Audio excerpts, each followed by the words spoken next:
Morning, morning, monsters. How are you all doing? As you can tell, I've still got a bit of something in the throat.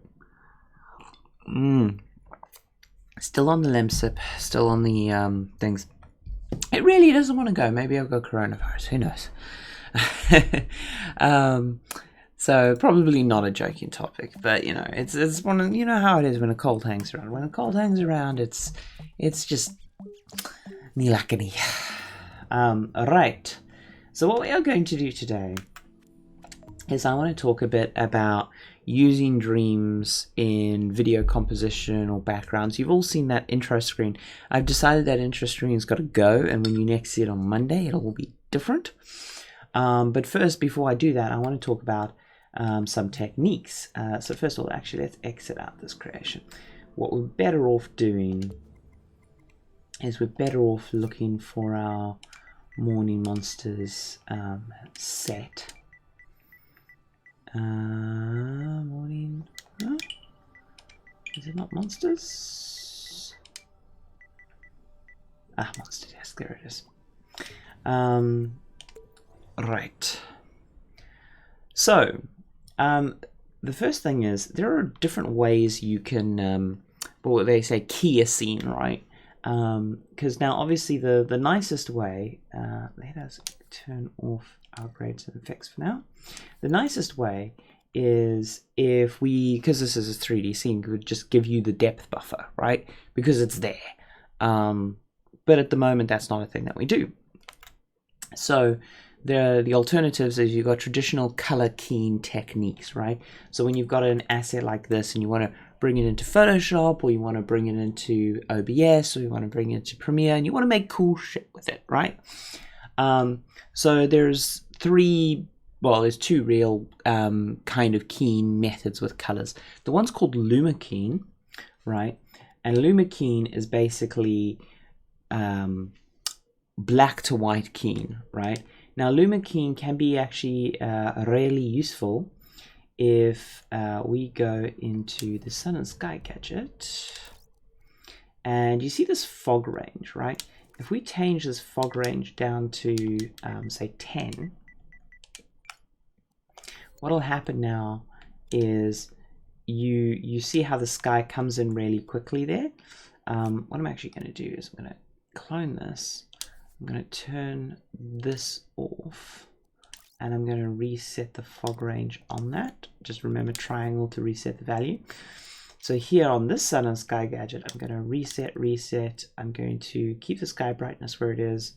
I'm going to tint the sky black, sky tint intensity there, and I'm going to kill any fleck randomization there. So one thing you can do with this is you can basically use the fog range, or the other thing you could do is you could tint it solid green.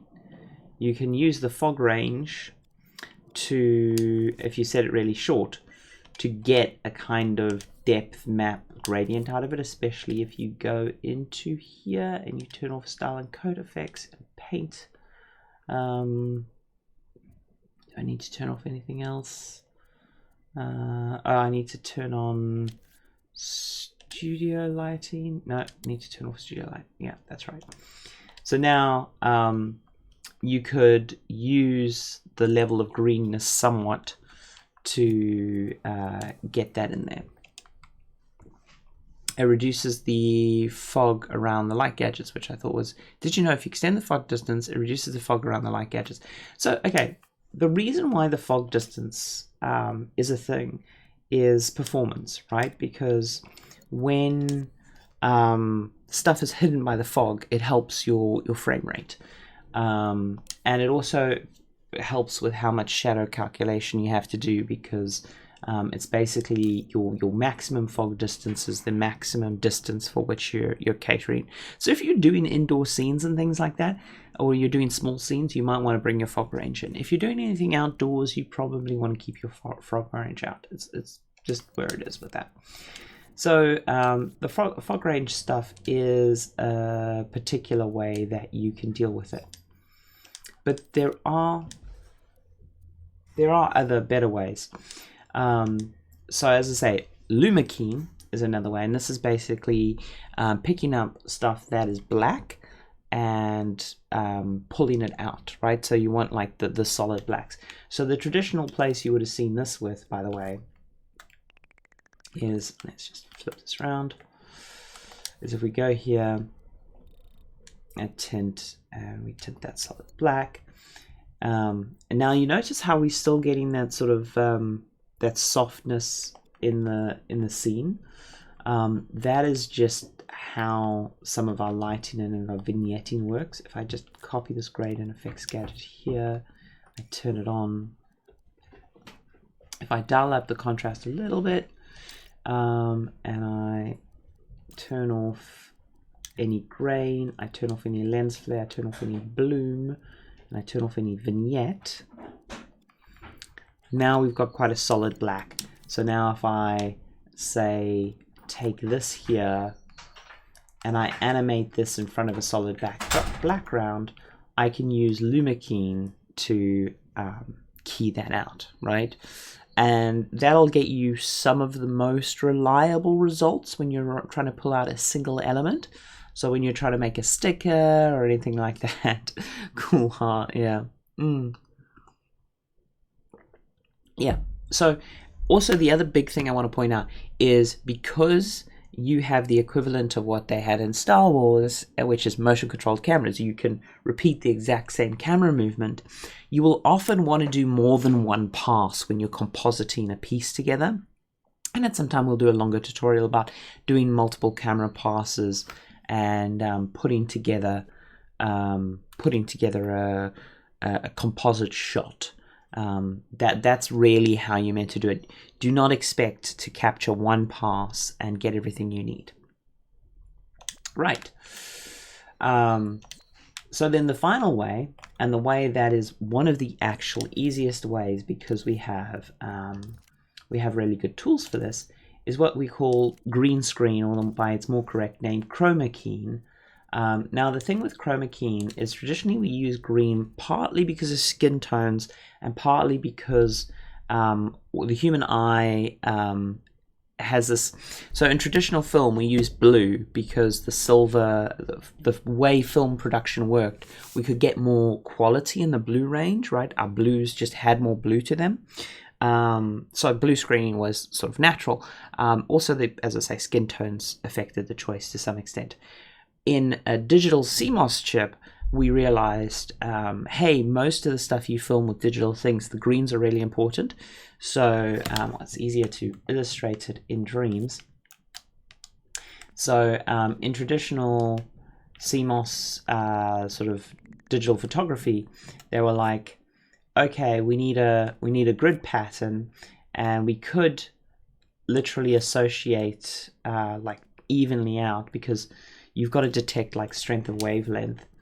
But what we decided, and there was a guy called Bayer who figured this out, is if we make this green and this green, and we have this exact dithering pattern, and I believe this is red and this is blue, these two might be flipped around. So that is basically what's in each pixel of your camera sensor, and digital camera works like that. So you pick up twice as much green signal and twice. So if you separate out your color channels, your green channel will have twice the resolution of your other two channels, which is traditionally why we green screen. You would be amazed at how much digital tech is affected by this, like across the board. There's so many file formats, there's so many like transmission formats and everything that's affected by this. However, in video games, not always, but we tend to use an RGB 888 configuration. That's not actually how our G buffers are configured. G buffers is just a term for graphics buffer. Our graphics buffers, we configure pretty evenly between the colors. So the good news for you, if you are chroma keying, is you can use whatever color is useful to you. You don't have to use green, right?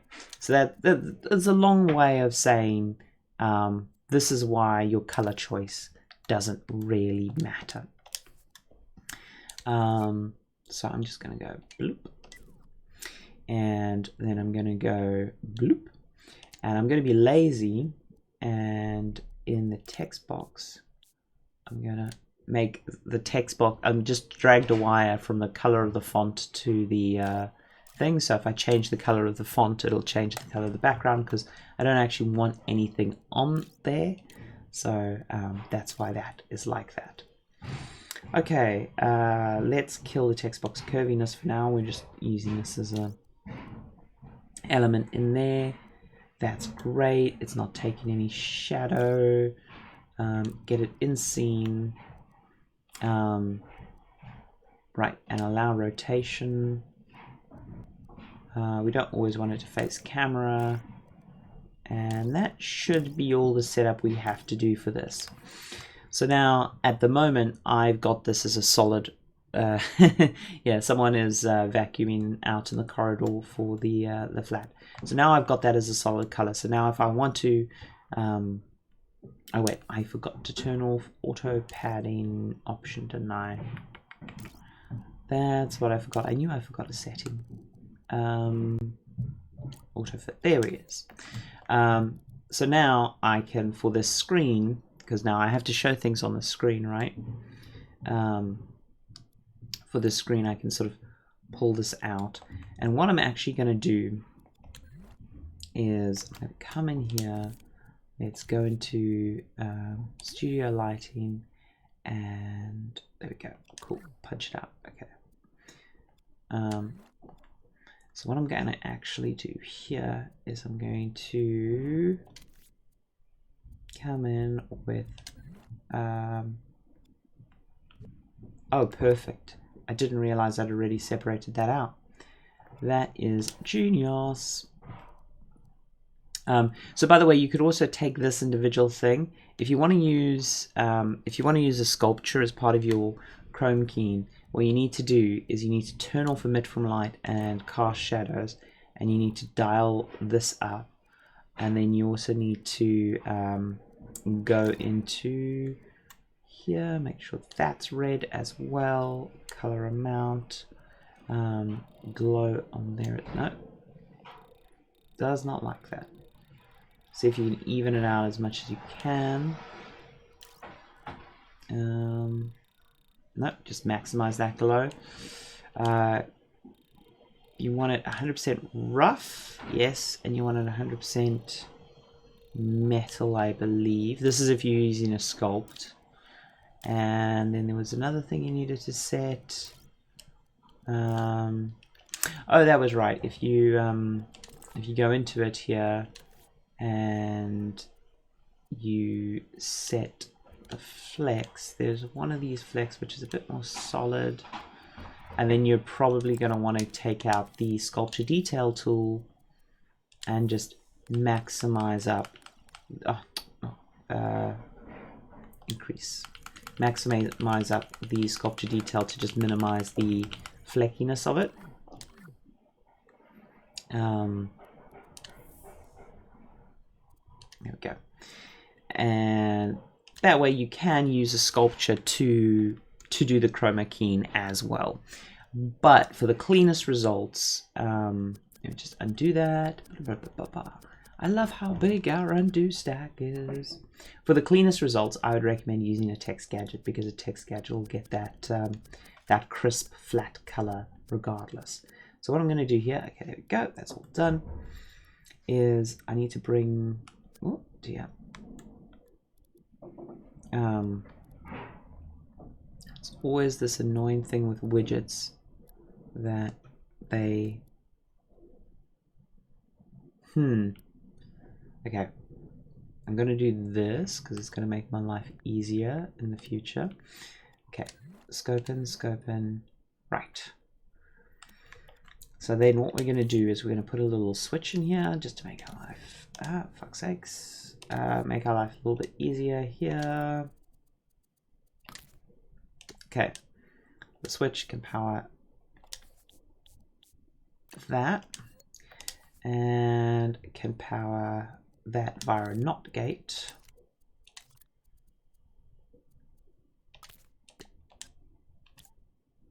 Just making future Claire like me more. Okay. Brilliant. So now what we can do is we can extend that out.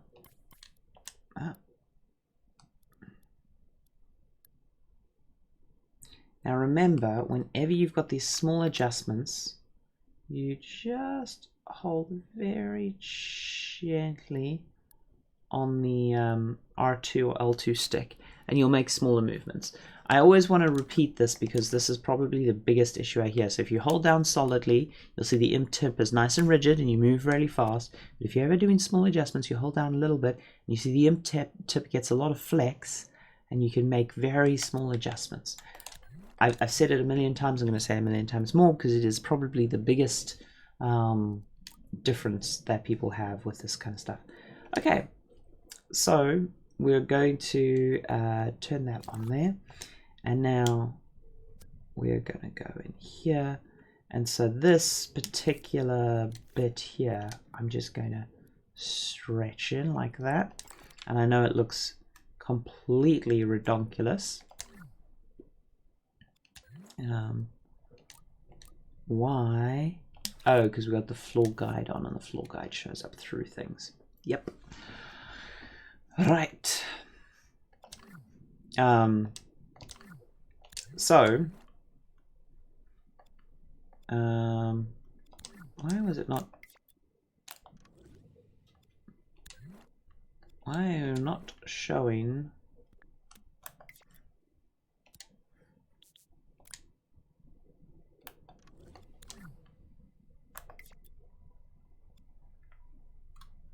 I thought I put text on it. That's why we did the text color hack. Ah, I must have forgotten. There we go.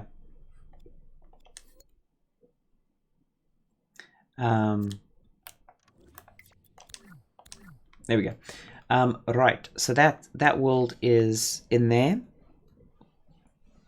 and yeah, so you go in, and now that is your chroma key bit. But here's the trick, right? I can actually get rid of this NOT gate, because what I'm going to do is I'm going to delete this and turn that off. What I actually want to do for my desk is I actually want to do a false perspective thing where we have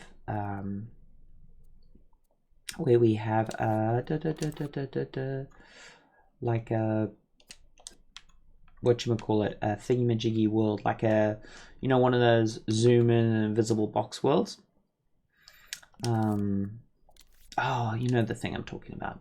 You know the thing I'm talking about, chat. So I'm going to basically have the innards of the TV screen like this in here.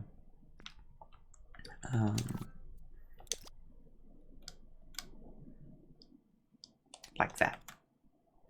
And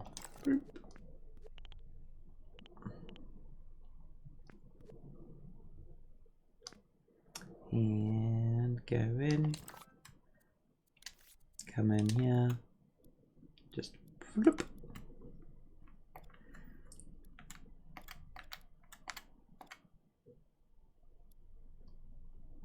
Loop. Loop. Loop.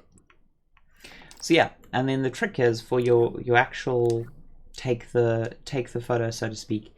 Make sure you take from a camera that you control, that's on the thing. Film your thing like this, and then come in and do the exact same take, but with the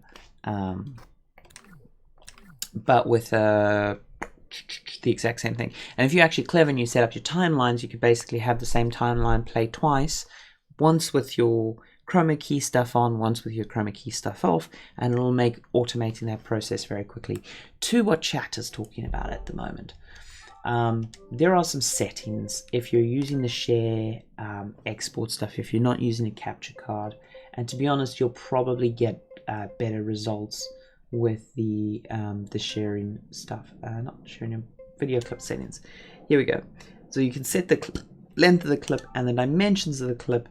You can set out based there. For screenshots, you make sure you set to PNG. I believe it defaults to JPEG. And then your dimensions, those are the dimensions you can set on Pro.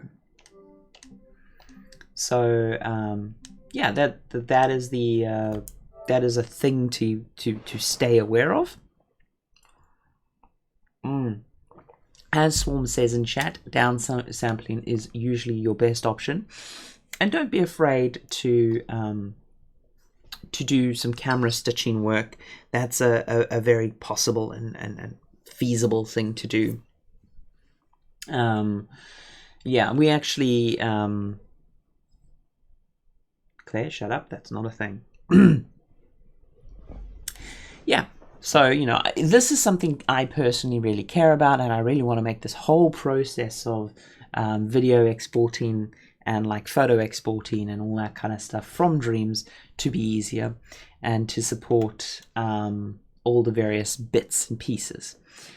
So it's not a very long one. I could go into how I would extract that kind of stuff out. In fact, what I'll actually quickly do is if we switch over to left monitor, what I'll do here is I will, now I've got to be careful when I do this because my profile, right, okay, right, so if you go into here and you go on to like here, one of the things, the screenshots are, if you take any screenshots and upload them, they're all on here, and you can pull them out fairly easy.